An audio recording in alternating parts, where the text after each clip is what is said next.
Ayan o. Ayan, ang gwapong tindero ng abogado sa Baclaran. Ang gwapo na tindero. Handsome. Asawa ko ayaw.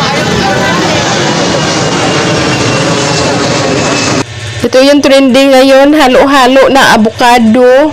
Tapos may mangga, may dragon fruits. Halo-halo style talaga siya.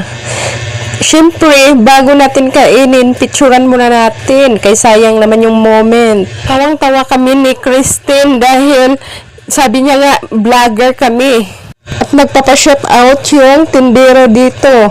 Ayan guys, tingnan nyo. Masarap talaga siya. Tikman natin. Ayan si Christine muna mauna. Diba ang sarap, Christine? Tawang-tawa siya kasi ang daming tao na nakatingin sa amin dahil akala nila legit na vlogger. Tinikman ko na nga siya. Inuna ko yung toppings. Hindi ko siya hinalo.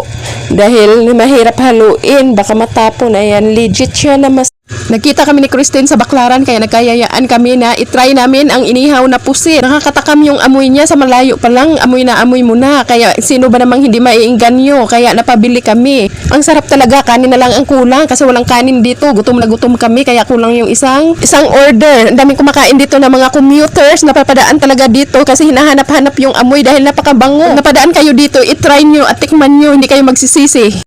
Ang dami talaga makakain sa Baclaran kaya kung wala kang pera matatakam ka na lang talaga hanggang tiin ka na lang lalo't napakasarap. Bawat subo ng mga tao nakakainganyo at nakakagutom. Just adjust lang sa budget dahil mauubos ang pera mo dito sa sobrang daming mga paninda na napakasarap. Kasalanan kasi itong mga nagtitinda dahil pa-display sila.